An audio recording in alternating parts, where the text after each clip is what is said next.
Inter. La voix est libre. Bel après-midi à l'écoute de France Inter. Il est 16h04, naturellement, avec Philippe Bertrand. Bonjour. Bonjour Maude. Pour tout savoir aujourd'hui sur un animal qui suscite parfois des moqueries, on dirait. Oui, c'est ça. D'ailleurs, on l'a très mal pris. Enfin, surtout un de nos invités, François Lasserre, parce que je peux le dire, avant le flash, vous êtes entré dans le studio en disant « Ah, c'est le blaireau !» Et même vous avez regardé François Lasserre. Je ne parlais pas de votre invité, Bien quand sûr. même. Vous nous avez annoncé donc beaucoup de monde sur les routes. Sachez quand même que les premières victimes, très souvent des voitures, sont les blaireaux. Mais on va s'intéresser à autre chose et on va entrer en forêt, s'immerger dans la forêt. Si vous voulez nous suivre, Maude, vous êtes la bienvenue. Avec plaisir. En tout cas, à tout à l'heure. Merci. Naturellement, une émission de Philippe Bertrand. Bonjour, nous ouvrons cette série des Naturellement du mois d'août en nous immergeant dans différents espaces. Aujourd'hui, la forêt, demain, la forêt européenne, demain, une forêt tropicale avec les orang-outans. Nous irons aussi dans les abysses, au fond des océans. Nous ouvrons donc la série au contact de la nature avec un animal commun qui souffre effectivement, comme le disait Maud Chaya, d'une mauvaise réputation. Pire son nom entre souvent dans les invectives populaires, le blaireau. Donc vous avez bien entendu, nous allons nous immerger donc en forêt pour mieux faire connaissance avec ce mammifère qui n'a rien à voir avec l'imbécile, le vulgaire, le méchant entendu par l'argot. D'ailleurs, la description ne plairait pas à Bernard Hinault, le blaireau du peloton, pas plus qu'aux auteurs du roman de Renard qui, dès le Moyen-Âge, par le personnage de Grimbert, le blaireau lui attribue une évidente sagesse. Notre animal, plus précisément, s'appelle Mélès Mélès, blaireau européen qui avance masqué à la tombée de la nuit vers les clairières. Son masque, il le porte comme Zorro, de bandes noires traversant sa tête à hauteur des yeux. Il me fait penser à une sorte d'ours des bois, ce qui le fit classer dans l'ordre des ursidés à la suite des premières observations réalisées par Linné en 1758. Blaireau vaut mieux qu'une apostrophe ou un savon à barbe, et j'espère que vous serez aussi convaincus, étonnés, à l'issue de cette balade forestière que nous l'avons été en préparant cette randonnée inédite. Notre guide aujourd'hui, François Lasserre dit le blaireau, puisque vous avez commencé déjà à être interpellé. François, bonjour. Bonjour. François, entomologiste, vice-président de l'OPI, l'Office pour les insectes et leur environnement, coprésident du GREN Île-de-France, le groupement régional d'animation et d'information sur la nature et l'environnement en Île-de-France. Et vous serez secondé par Virginie Boyaval. Bonjour Virginie. Bonjour. Virginie est éthologue et fondatrice de l'association Mélès. C'est mélès.fr. Vous aurez d'ailleurs toutes les indications à notre page. Elles sont déjà là, à notre page d'émission naturellement sur franceinter.fr. Virginie, qui est une des rares personnes en France à expérimenter une fascinante proximité avec cet animal qui est très très attachant, comme vous allez pouvoir vous en rendre compte. Tout d'abord, est-ce que vous êtes prêts à nous conduire tous les deux en forêt ? Complètement prêt. Allez, on y va. C'est l'été sur France Inter avec Philippe Bertrand, naturellement.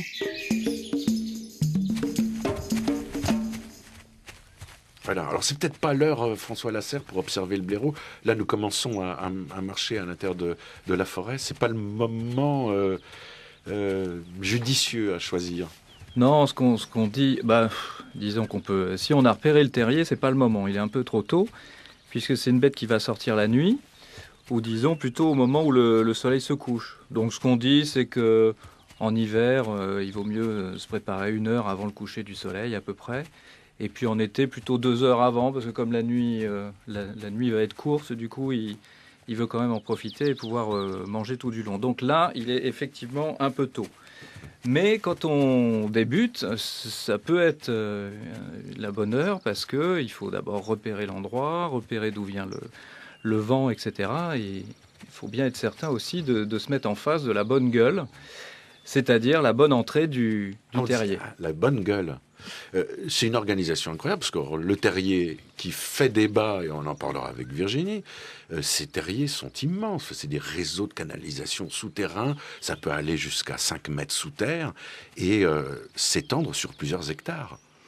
Alors, en fait, ce qui est incroyable, c'est que parfois on passe à 2 mètres ou à 5 mètres d'un terrier de blaireau sans le voir, parce que souvent c'est caché, il n'aime pas trop être vu, donc c'est pour ça qu'il est plutôt dans la forêt, ou alors dans les broussailles, c'est plus rarement complètement à découvert.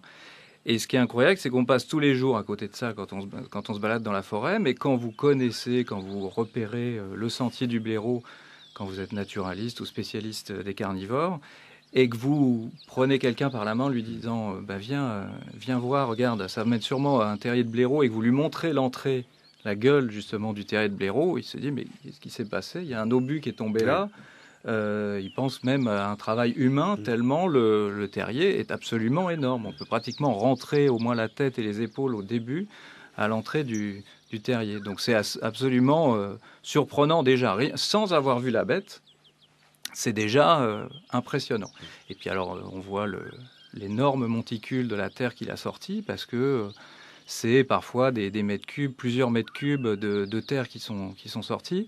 Et on voit à l'entrée de la gueule du terrier une espèce d'énorme monticule où on a du mal à croire qu'une bête, dont on connaît d'ailleurs pas la taille, puisqu'on n'en a pas encore parlé, puisse sortir autant de terre de sous terre. Alors, évocation de la taille, souvenir personnel, au bord d'une route, la première fois que je vois un blaireau, hélas, il est étendu mort, au bord du fossé, et je suis très impressionné d'abord par la dimension. Comment peut-on vivre quasiment au contact d'un animal aussi commun, mais aussi extraordinaire, parce qu'il est volumineux, et avec un pelage qui est d'une beauté naturelle très, très étonnante. Pourquoi ce dédain? Et en plus de ça, c'est cet aspect très péjoratif, avec tous les noms, j'allais dire d'oiseaux. Donc les noms de blaireaux affublés, on en a eu un exemple aussi politique récemment. Pourquoi ce dédain et ce côté absolument négatif concernant le blaireau?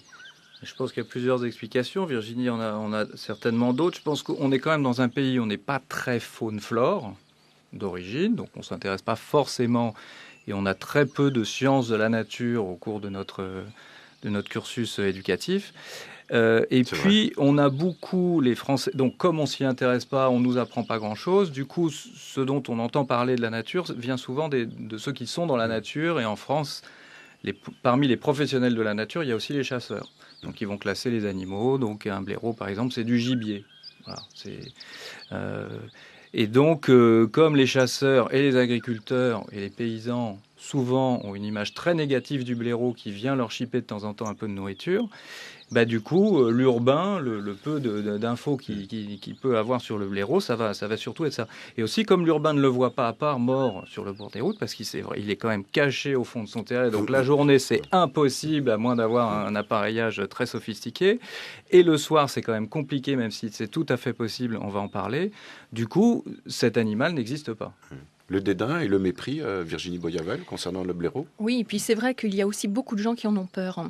Des particuliers qui parfois, il y a un blaireau qui passe justement devant leur voiture, et le fait que ce soit un animal assez gros, justement assez imposant, ils en ont peur. Et puis c'est vrai qu'il y a des récits où on montre le blaireau avec des mâchoires très puissantes, des grandes griffes, et tout de suite les gens pensent que c'est un animal qui va attaquer. Alors qu'il est méfiant. Complètement. D'ailleurs, l'observation, voilà, nous sommes arrêtés devant un terrier. Pour l'instant, il ne se passe rien, François Lasserre. Enfin, vous me direz que l'heure, donc, comme vous disiez, convient pas vraiment, mais là, il est dans l'attente. Il est presque à la sortie du terrier. Il se passe rien. Alors, il se passe quand même des choses un petit peu avant, parce que il se réveille, il se prépare pour sortir. C'est un peu comme s'il allait sortir en soirée. Vous voyez, il passe du temps devant la glace, il se maquille, etc. Enfin, il se nettoie, il se réveille, Voilà. Donc, en fait, pendant qu'on attend, je sais pas, peut-être dans l'heure avant sa sortie, il s'est quand même réveillé, il fait des choses. Mais c'est vrai que pour être allé sur pas mal de terriers de blaireaux, à chaque fois, c'est souvent sur des terres, puisque les terres appartiennent souvent à des agriculteurs. Donc, je me demandais l'autorisation de rester la nuit pour pas qu'ils aient... Et je leur demandais, et bon, vous avez un superbe terrier, il doit y avoir beaucoup, ils sont sympas, vous les voyez de temps en temps et tout. Et vraiment, en général, c'était vraiment... Ah non, j'ai jamais vu, et je m'en contrefiche, et je veux pas savoir, et je l'ai jamais vu, je sais même pas à quoi ça ressemble. François Lasserre, entomologiste comme vous l'êtes, un intérêt comme ça pour le blaireau, on a compris qu'il n'y avait pas vraiment de spécialiste, et donc c'est le scientifique professionnel des insectes qui va faire la copie pour les autres. En fait, il est sur le registre des mal-aimés, un peu comme les insectes. Donc ça part de l'attirance que j'ai eue pour le blaireau et que j'ai toujours, part du même principe. Et puis surtout, et ce qui est important, c'est que pour les naturalistes, les gens qui apprécient la nature, les animateurs nature, les scientifiques, les biologistes, etc., aller au blaireau, aller affûter le blaireau, c'est une activité tout à fait normale. Vous voyez, quand on est jeune étudiant ou quand on est scientifique sur le terrain, on trouve un terrier, et puis entre étudiants, on se dit, tiens, vous venez ce soir, on va affûter le blaireau. Ça fait partie des activités qui sont souvent faites chez les naturalistes. D'autant que c'est une des activités les plus incroyables, et c'est pas Virginie qui va me dire le contraire. C'est-à-dire qu'en France, les choses remarquables à faire dans la nature, il n'y en a pas tant que ça, des choses incroyables à faire. Il y a le brame du cerf, il y a aller voir les grues à Montier, il y a les colonies de fous de bassin à l'île, aux Sept-Îles. Vous voyez, il y a quelques spots comme ça, et il y a une activité incroyable, et c'est grâce à ce terrier aussi, c'est qu'on peut voir une espèce d'énorme mammifère dans la nature, comme ça, à moins de 10 mètres, parce que les autres carnivores sont très difficiles à voir. On peut les trouver partout en France. Pratiquement partout, ils vont même assez haut dans la montagne, et ils sont pratiquement partout. Après, ça dépend de comment l'homme a utilisé l'environnement. Mais on les trouve un peu partout. Ils peuvent être extrêmement fréquents, parfois moins, mais en tout cas, c'est quand même une bête fréquente. Hein, Virginie, c'est quand même... Oui, bon, à l'exception de la Corse, où là, il n'y a pas de blaireau. Et puis, bien sûr, dans les zones trop urbanisées, bien évidemment, comme dans le Nord, il y a beaucoup moins de blaireaux. Il n'y a pas de blaireau en Corse. Non. Il n'y a pas eu de déplacement de population de blaireaux, de familles de blaireaux vers l'île de Beauté. Tiens, on en apprend une bonne.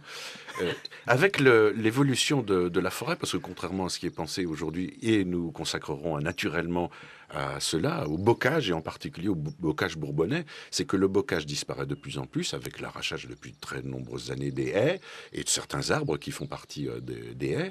Mais au contraire, la forêt prend de plus en plus d'extension. Alors, qui dit agrandissement, extension de la forêt, dit multiplication des populations de blaireaux. François Lasserre. En partie, mais quand on dit la forêt augmente en France, c'est en grande partie avec les parcelles plantées de façon artificielle, soit de conifères, soit de peupliers, qu'on soit bien d'accord. Le blaireau va quand même préférer une forêt un peu tranquille. D'ailleurs, il préfère des endroits un peu en pente. Bon, il a quand même certaines préférences. Un champ de peuplier ou un champ de conifères tout plat, planté de façon artificielle, je ne suis pas certain qu'il apprécie beaucoup. Et il aime bien les talus, hein. Il aime bien le relief, donc il attaque les talus pour faire ses entrées de terriers. On dit d'ailleurs que le nombre de sorties est assez difficilement calculable. Ça peut aller entre 20 et 30 sorties de terriers. Il y a tous les chiffres. Hein. Je sais pas, la moyenne, c'est peut-être 5 gueules. Quoi. Oui, moi, mais j'ai des terriers où en moyenne, c'est une vingtaine d'entrées. C'est amusant, vous dites, moi, j'ai des terriers. Oui, c'est vrai. Vos terriers à vous. C'est vrai. Ouais. Et oui, parce que moi, je suis une dizaine 40 terriers. Je connais 40 terriers donc en forêt de Compiègne. Et j'en suis une dizaine. Oui. Voilà. Et c'est vrai que... J'entendais un peu de mouvement en même temps, je regardais, mais non, il ne sort pas encore. Non. Il faut avoir beaucoup de patience. Oui, généralement, il faut attendre 1 heure, 2 heures, 3 heures. On va leur demander sans de presser bouger, sans le pas. parler.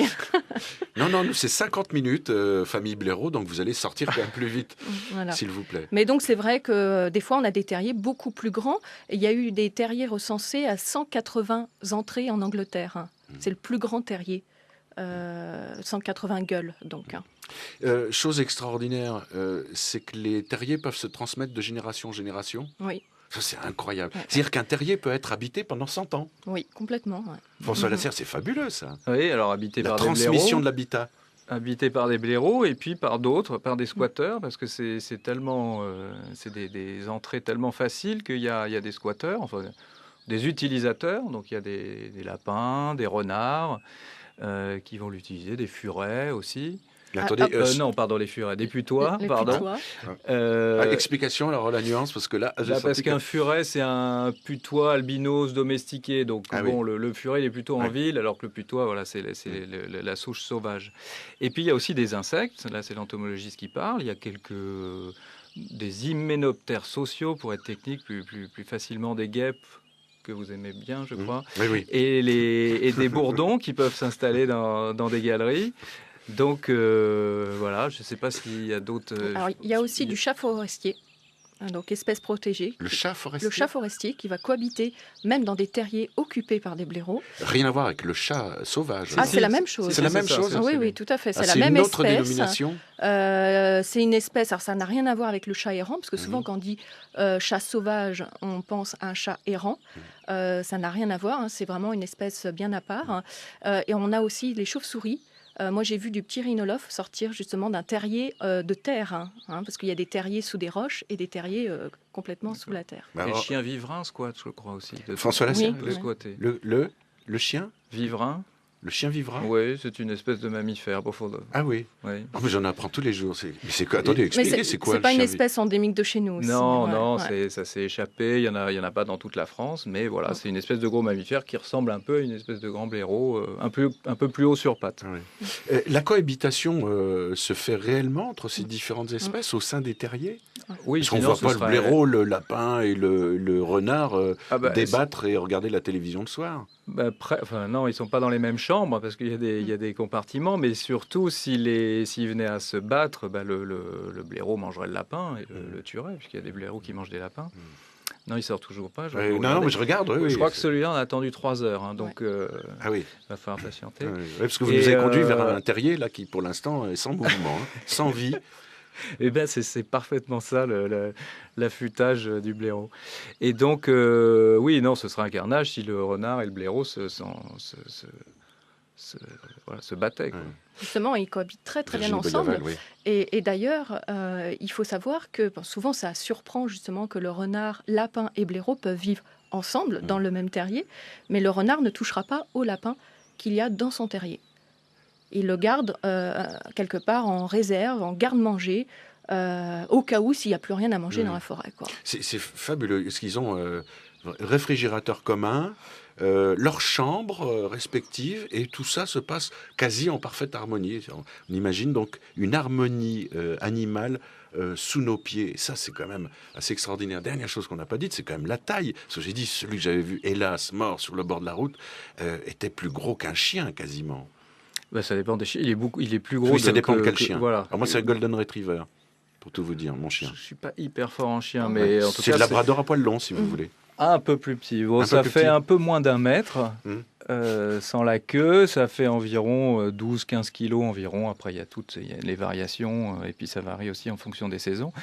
Et vous vous rendez compte, c'est une bête qui fait quasiment 1 mètre. Oui. Et moi, je me suis toujours amusé à demander...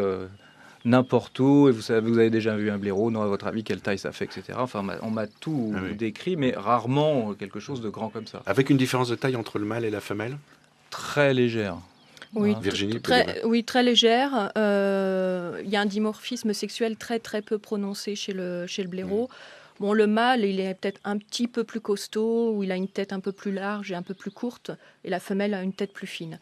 Mais c'est vrai qu'il n'y a pas une grosse différence au niveau du poids. Allez, on va attendre encore quelques minutes avant de voir et de vous faire partager la sortie du terrier, la sortie de la famille Blaireau.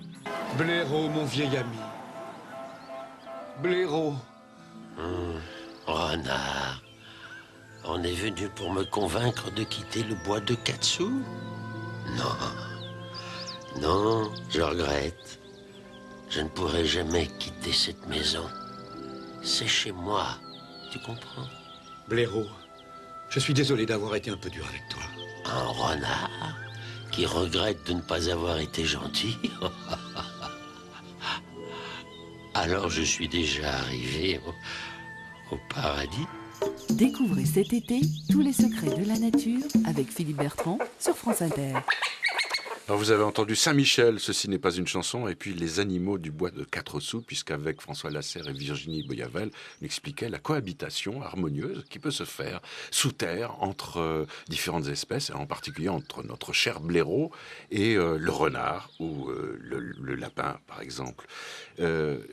Ça, c'est quand même une caractéristique, mais il y en a d'autres. Donc là, on observe, on reprend l'observation. Nous sommes face à un terrier, on trouve souvent dans un talus, alors il y a un amoncellement de terre, on voit qu'il y a eu un énorme terrassement, l'entrée est quand même très importante, puisque François Lasserre vous a donné à peu près la taille, 1 mètre de long, des animaux qui peuvent atteindre une quinzaine de kilos, qui sont quand même assez volumineux et imposants, avec des sentiers, puisqu'ils prennent des sentiers, alors ils organisent leur chemin de vadrouille, ils vont peut-être sortir bientôt.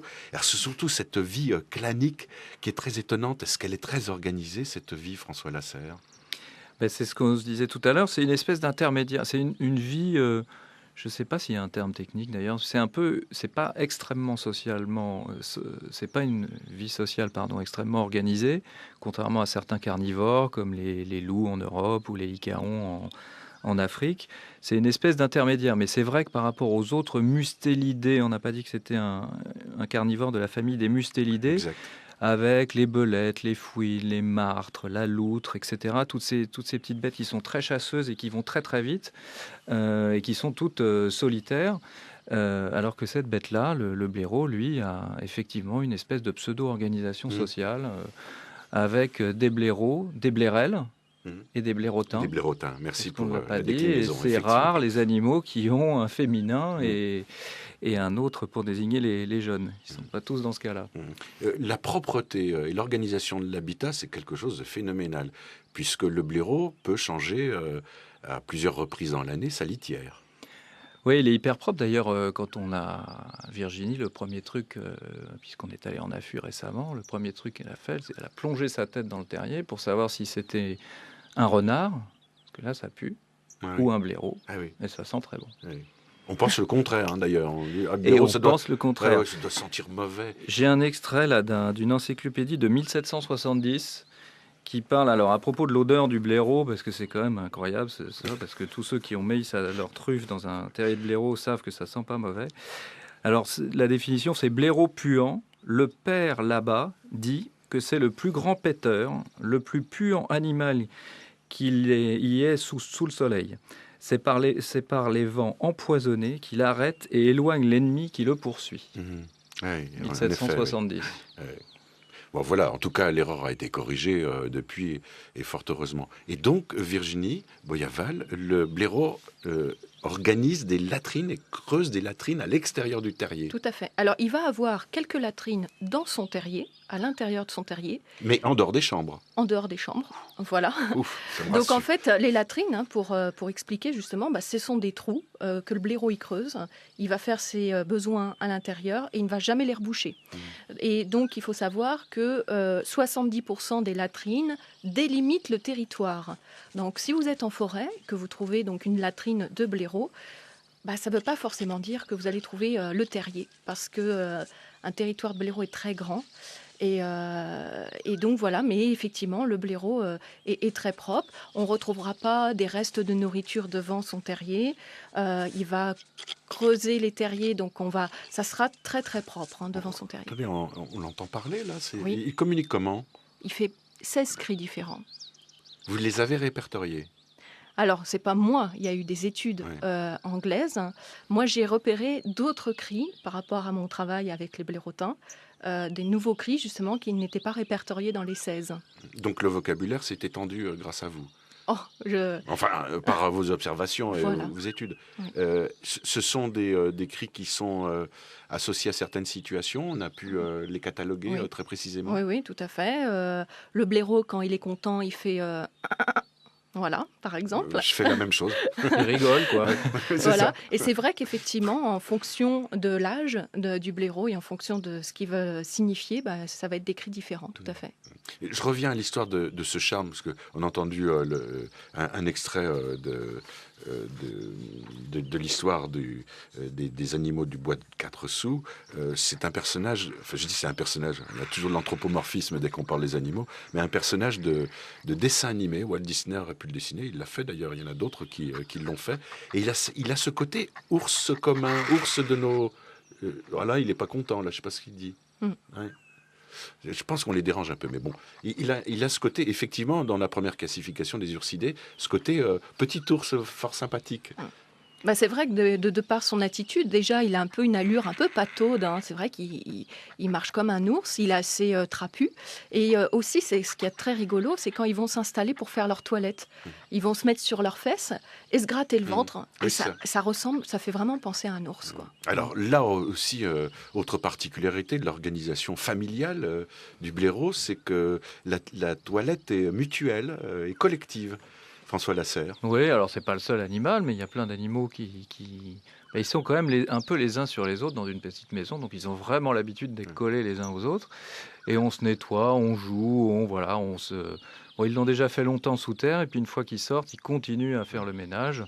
Et puis les jeunes aiment bien, évidemment, se toucher, etc. C'est l'apprentissage de la vie, les jeux, et donc on se tripote, etc. Et ce que je voulais vous dire par rapport au blaireau et au dessin animé, en fait, ceux que vous avez vus en dessin animé, c'est plutôt les dessins animés anglo-saxons, parce que quand on traverse la Manche, le blaireau, qui devient de badger, avec l'accent, est un animal presque fétiche, qu'on va nourrir dans le jardin, qu'on va dessiner sur les cartes postales, qu'on va offrir en peluche aux enfants, etc.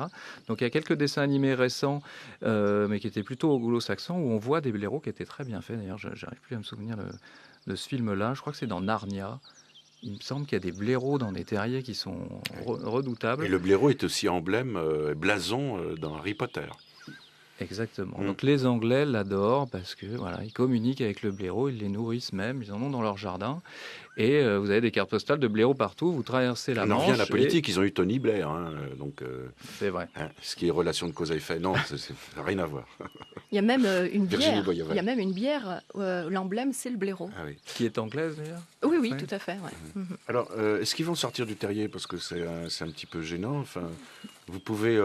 3 heures, on peut. Ouais. Alors, est-ce que vous pouvez activer quand même la sortie? Il faut peut-être les appeler. au bout de 3 heures, alors là, ce qu'il faut dire quand même, c'est qu'on est venu avec 2 jeunes enfants, donc on avait pris quand même des précautions. Virginie avait pris une Je précaution. traduis, excusez-moi, François Lasserre. François Lasserre a un film sur la table, là. Donc on voit un film en même temps, parce qu'on attendait quand même la sortie, elle se fait tarder.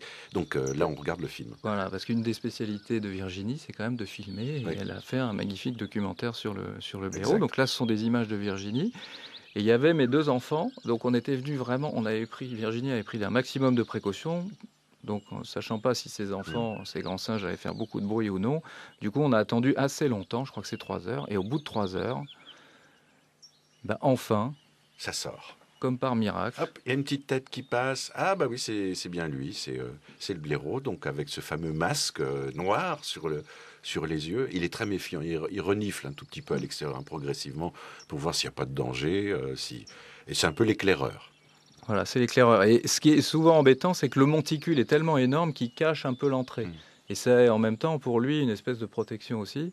Mais c'est vrai qu'on ne le voit pas forcément. Donc on voit d'abord la truffe et on croise les doigts pour qu'il ne vous ait pas senti, donc que le vent n'ait pas tourné ou que vous n'ayez pas fait n'importe quoi, parce qu'il y a quand même des règles à respecter si on veut voir des blaireaux dans de bonnes conditions. Donc on croise les doigts pour que nos bruits ou le froissement de la veste ne l'effraie pas. Et puis quand enfin on commence à voir tout le corps, on se dit bon bah ça y est, là on a gagné, il y en a au moins de sorties. Et alors là, Virginie savait combien il y avait de blaireaux dans ce terrier, mais on ne sait jamais trop combien de blaireaux vont sortir. Donc 1, 2, 3. Moi, j'avais passé beaucoup de temps avec un couple et 2 enfants pendant très longtemps, mais c'était le maximum. Et là, ils étaient au moins 4. Oui. crois. Oui. C'est un Voilà. terrier où ils sont 8, en fait. On peut Ah oui. compter jusqu'à 8 blaireaux dans un terrier. Et là, il y a le deuxième qui vient de sortir. Le deuxième Voilà. arrive. Ouais. Pour le reste des explications, c'est un animal qui a des activités saisonnières très marquées, Virginie Boyaval. Alors, il a des activités saisonnières par rapport, par exemple, au creusage de son terrier. Effectivement, il y a des périodes où il va plus creuser que d'autres. Lesquelles Notamment avant l'hiver aussi, pour la préparation Oui. de l'hiver. Il n'est pas fou. L'hiver, le sol est gelé. Pour creuser, c'est plus difficile. Voilà, il va ramener également de la litière plus en période où il y a les jeunes, tout à fait. Donc, s'il y a des naissances, là, au mois de décembre, la femelle va préparer son terrier et va amener plus de litière. Et puis, bien sûr, pendant toute la période d'élevage des blaireautins. Donc, il n'hiberne pas. Pas du tout. Il a une activité moindre, j'imagine, l'hiver, mais il est toujours en activité. Il est quand même. toujours en activité, peut sortir même quand il y a de la neige, mais évidemment, il trouvera moins de nourriture en forêt en hiver, parce que le blaireau, il mange principalement des vers de terre, donc il en trouvera moins en hiver. Qu'est-ce qu'ils sont beaux, ceux-là. François Lasserre, il mange quoi? De tout? Alors, il est plutôt omnivore. Certains pensent que parfois son régime alimentaire peut atteindre 80% de vers de terre. Donc, certains vont dire que c'est un animal extrêmement spécialisé. Mais si vous allez dans une autre région de son aire de répartition, il peut manger autre chose. Donc, on pense plutôt, mais là, je parle sous couvert de l'expérience de Virginie, il est un peu généraliste, opportuniste. C'est pas un chasseur. C'est pas comme la fouine qui va courir après un petit mulot, etc. Donc lui, il se balade et il trouve des trucs. Il peut trouver un terrier avec un campagnol à l'intérieur, il va gratter, manger le campagnol. Il peut tomber sur un endroit où un cousin, vous savez, ces grands moustiques, a pondu, parce que les grandes larves, les grands asticots des cousins sont par dizaines, parfois par centaines au même endroit, et là il va se régaler, donc il mange des insectes. Il peut aussi trouver la larve d'un scarabée-rhinocéros ou d'un lucane cerf-volant. Et il va, s'il y a des vers de terre, il va absolument adorer ça. Virginie le disait tout à l'heure, il se bourre de vers de terre quand il y en a. Mais ça peut être aussi un cadavre, un œuf, un cadavre d'oiseau, etc. Donc un peu de tout. Et puis dans certaines régions où il y a beaucoup de fruits, notamment dans les régions sèches où il y a peut-être moins de vers de terre, du coup dans les vignes ou ces trucs-là, là du coup il va se rabattre sur les vignes. Alors malheureusement pour ceux qui plantent la vigne, mais c'est vrai que parfois il peut manger des fruits tant qu'il y en a. Et là, ils sont en train de se gratter. Alors, ça dure un moment, et avec insistance, c'est presque obsessionnel. Ils sont truffés de puces, ma parole. Ils ont pas mal d'ectoparasites, mais bon... Pas plus qu'une autre espèce. Maintenant, c'est vrai que c'est des animaux aussi qui sont très, très propres.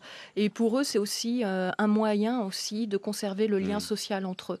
D'ailleurs, ils vont se toiletter mutuellement, comme disait François, et effectivement, ils vont se marquer également très souvent. Donc, ils vont marquer justement le blaireau voisin avec leurs muscles, justement. Il y en a qui baille là. Voilà, bien sûr. Je sors du terrier, laissez-moi tranquille, j'enlève ce qui peut me gêner. Et avec un bâillement qui est d'ailleurs très esthétique, hein, j'avoue, ça lui va très très bien. Et c'est ça qui est extraordinaire avec le blaireau, c'est qu'on peut les observer avec des comportements différents, que ce soit les pouillages, les jeux, ça c'est extraordinaire. Et c'est pas terminé. Dernière question Bernard, les Pyrénées c'est pour dans 48 heures, vous sentez fin prêt? Je me sens fin prêt, parce que quand je vois aujourd'hui ce qui s'est passé, je pense que je suis capable de limiter la casse très facilement. Ils peuvent venir derrière, vous les attendez? Je crois qu'après ce que je leur ai montré aujourd'hui, il faudrait quand même qu'ils réfléchissent un peu. Parce que vous savez bien que le blaireau, plus il est malade et plus il est méchant.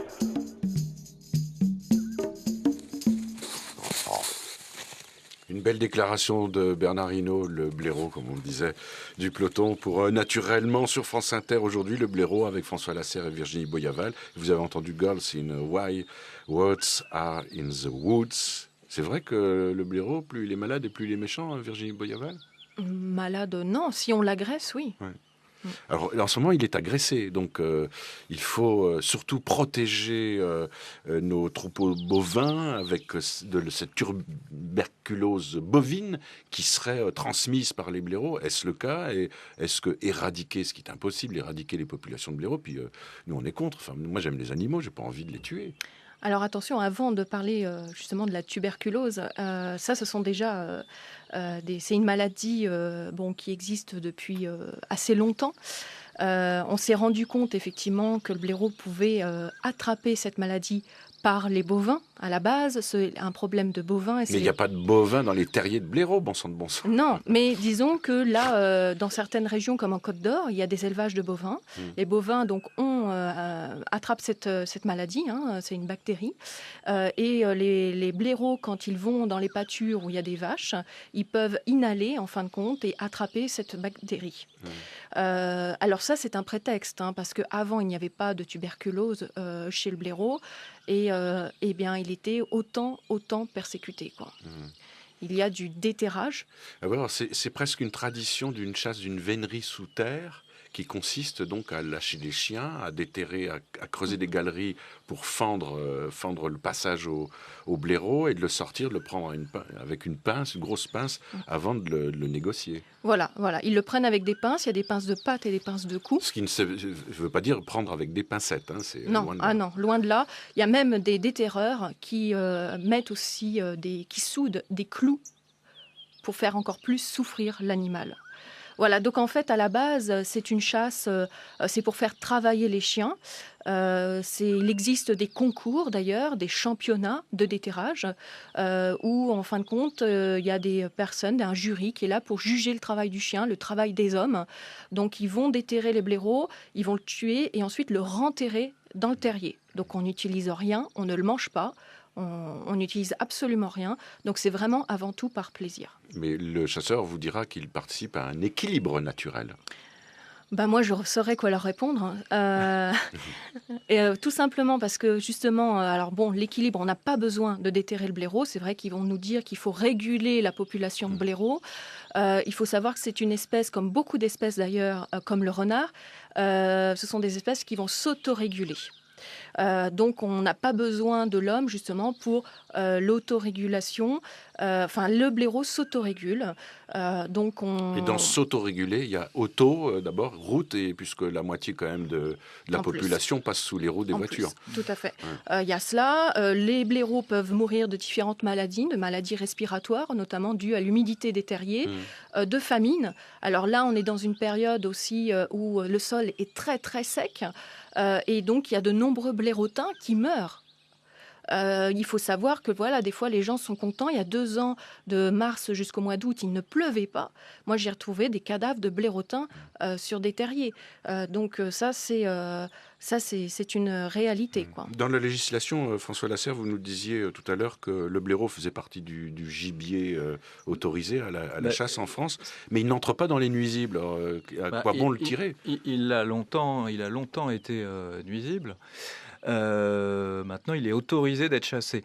En fait, j'ai envie de vous dire, c'est comme alors qu'on soit pour ou contre la corrida, peu importe, mais on sent que la corrida, bientôt, ça va être du passé. Et je me dis que le déterrage, ça fait partie de ces choses qui dans pas longtemps, on se dira, mais c'est pas possible de faire un truc pareil.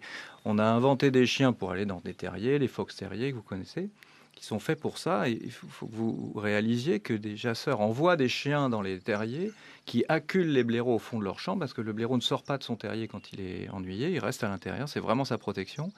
Et ensuite, on se met au-dessus des chiens qui aboient et on va déterrer pendant des heures parfois pour ensuite sortir un blaireau. C'est quelque chose de complètement antédiluvien, c'est incroyable. Et j'en rediscutais encore avec quelqu'un que je connais qui chasse et qui m'a dit, tu sais, souvent de temps en temps le blaireau, quand on est bredouille, on se dit allez tiens, on va se faire un petit blaireau parce qu'ils savent qu'ils ont repéré un terrier, ils savent que la bête est là. Mais c'est quelque chose d'assez incroyable. Et en Belgique, c'est une espèce protégée. Oui, les frelons sont protégés en Suisse et en Allemagne, par exemple. Il y a partout ailleurs des bêtes qu'on déteste ou qui sont dites nuisibles sont évidemment protégées, mais c'est absolument insensé. Enfin, c'est pas Virginie qui va me dire le contraire, mais de tuer des blaireaux. Alors, vous lui mettez un champ de maïs gratos, un hectare de maïs à côté du terrier, si c'est évident, et je ferai la même chose à sa place. Il va manger quelques épis de maïs. Mais il va pas recouvrir et il va pas terminer le champ. Bien sûr. Non. Non, il y a quand même des troupeaux de sangliers que l'on voit se rouler dans les champs, effectivement, qui font des dégâts. Mais je crois qu'il y a des primes à cet effet. Un blaireau n'a pas le même pouvoir, n'a pas le pouvoir. Mais c'est pour cela, justement. C'est parce que, justement, les agriculteurs ne sont pas indemnisés des dégâts faits par les blaireaux. Donc, mais il n'en fait pas de dégâts. Oui, mais même s'il en fait très peu de dégâts qu'il fait. Eh bien, justement, les experts ont pour mot d'ordre de remettre tout sur le blaireau pour ne pas, justement, rembourser les dégâts. Et c'est pareil pour la tuberculose bovine. Il y a d'autres espèces qui ont la tuberculose, comme le sanglier, qui est aussi plus porteur. Le blaireau, il est très, très peu porteur. Et on va, justement, profiter de ce prétexte, justement, pour éradiquer les blaireaux, pour calmer un petit peu le jeu vis-à-vis des éleveurs. Et Virginie, vous êtes un peu Hélène Grimaud des blaireaux. J'ai les images d'Hélène Grimaud avec les loups. Au Canada, vous avez une proximité avec ces blaireaux, donc vous avez récupéré des blairotins. Parce que, par exemple, si une famille est décimée, qu'il y a un bébé, on en fait quoi ? Alors justement, on me contacte parce que moi j'ai donc un centre de soins justement pour blaireaux blessés et pour blairotins orphelins. Donc je les élève, donc je me transforme en blairelle. Je leur parle d'ailleurs pas humain, je leur parle blaireau. Et donc je les élève au biberon et ensuite je les place dans un endroit, dans un enclos de réhabilitation avec un terrier que je leur ai construit. Et ensuite ils seront relâchés plus tard dans la forêt. Vous avez réalisé des films étonnants, parce qu'on vous voit travailler avec ces blaireaux, vous avez une caméra infrarouge la nuit dans leur espace, leur enclos, pour voir l'évolution des comportements, et ils vous sentent, ils vous reconnaissent surtout à l'odorat. Ouais. Ils sont myopes, myopes comme une taupe, quoi. Oui, peut-être pas autant, mais effectivement. Mais c'est vrai qu'effectivement, ils voient pas très bien. Et effectivement, moi, ils me considèrent vraiment comme leur mère. Ils ont peur des humains parce qu'ils n'ont aucun contact avec d'autres personnes. Et moi, effectivement, quand je les relâche, moi, je les suis en télémétrie. Et quand je les relâche, s'il y en a un qui me sent, il va venir vers moi. Ils vont me faire mes puces. Bon, j'en ai pas. Ils vont me marquer. J'ai pas vérifié, je vais bien vous croire. Ils vont me marquer avec. Oui, c'est ça. Ils vont me marquer avec leurs glandes remplies de muscles. Donc voilà, et c'est des moments incroyables que je vis, et j'apprends énormément de choses justement sur leur vie, et j'ai l'impression vraiment de les connaître parfaitement, quoi. J'ai l'impression vraiment de les comprendre. Il est impossible de conserver un blaireau adulte chez soi. Ah non, puis c'est pas le but. Moi, je suis contre. Bien sûr. Voilà. Non, mais c'est au cas où. Non, alors déjà, il faut savoir que les gens, parce que bien sûr, c'est super mignon, les gens ont tendance à vouloir élever un blaireautin eux-mêmes, mais déjà, il faut avoir des autorisations spécifiques, et c'est pas rendre service à l'animal.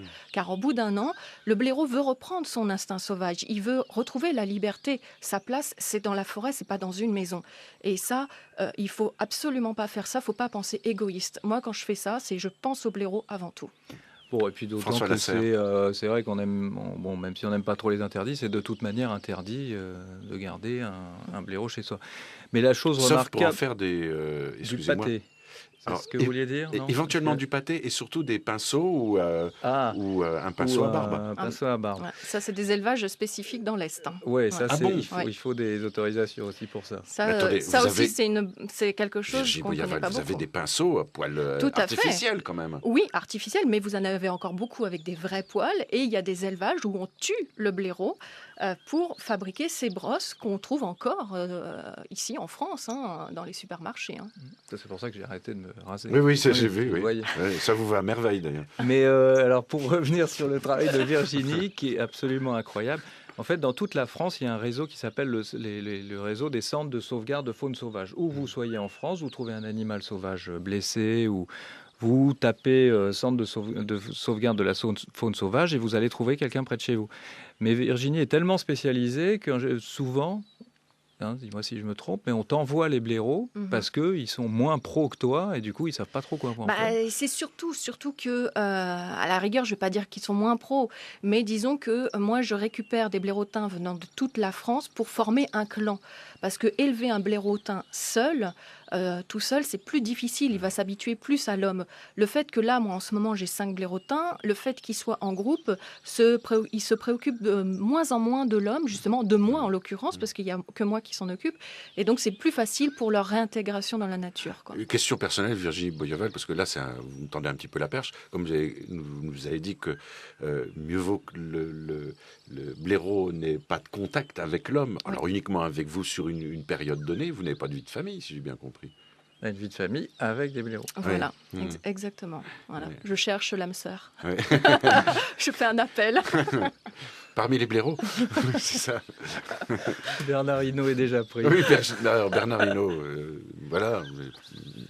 Amitié à Bernard, mais bon, j'imagine dans votre forêt de Compiègne, c'est une maison en bois avec la cheminée l'hiver, et puis vous êtes toute seule avec les blaireautins. Mais en fait, c'est ça, C'est un vous peu ça. fonctionnez comme C'est un ça. peu ça. Puis dans la forêt, je vais sentir. Non, mais bon. Je fais attention à ce que personne me voie parce que je pense que là... On a dit que de bonnes choses, ça, on va pas dire le contraire, parce que c'est de découvrir aussi notre nature, dans tous les sens du terme, proche, et puis peut-être notre nature humaine à travers l'animal. J'aime bien, c'est toujours cette projection, rétroprojection que l'on peut faire. Mais l'utilité, alors, dans l'espace naturel du blaireau... il va pas labourer les champs, contrairement à ce qu'on dit, mais son utilité, Virginie. Alors déjà, moi je dirais qu'il est... Pour moi, chaque être vivant a son utilité. Parce que quelque part, quand on me répond ça, je dis, mais et vous ? Est-ce que vous êtes utile ? Alors, C'est la question que je me pose tous les jours. donc, non, il a son utilité puisque déjà, il fait des grands terriers et ces grands terriers vont servir à de nombreuses espèces, même des espèces protégées, rares. Et ensuite, bah, il va manger, il peut manger donc même aussi des petits rongeurs, des campagnols. Souvent, donc, on fait des campagnes justement pour lutter contre les campagnols et on va mettre de la bromadiolone justement pour lutter contre ces rongeurs. C'est Mais pas bien, je vais faire demain une émission sur les campagnols. voilà, justement. et ben il faut laisser les prédateurs de ces campagnols, comme les renards, comme les blaireaux. Donc oui, le blaireau a une grande utilité. Aussi, quand il mange des fruits, bah, effectivement, quand il va faire ses pots, ses besoins, et ben ça va permettre justement la germination des graines, etc., quoi. Et on peut faire des observations en France, il y a de nombreuses associations qui réalisent cela. François Lasserre. On peut le faire, c'est une des activités, c'est une activité nature absolument incroyable qu'on peut faire extrêmement facilement. L'idéal, c'est de se faire guider. On peut frapper à la porte d'une association de protection de la nature ou d'éducation à l'environnement n'importe où en France, demander aux animateurs nature s'il y a un blaireau, s'il peut nous emmener, si on peut participer à un affût. C'est quelque chose d'extrêmement facile à faire partout en France. On peut le faire avec ses enfants, on peut le faire avec qui on veut. Et c'est un des spectacles, je vous assure, comme l'on sait que le blaireau est là, on est pratiquement sûr de le voir. Alors peut-être pas le premier soir, mais en tout cas le lendemain. Et on est pratiquement sûr de voir un des animaux les plus extraordinaires de la forêt. Merci pour ce récit, ce voyage, cette incursion dans l'espace forestier, tout proche de chez nous, avec cet animal, je disais, fascinant. J'espère que vous l'avez compris, que vous aurez envie de le rencontrer à l'affût dans nos clairières ou dans nos forêts. Merci François Lasserre, merci à Virginie Boyaval.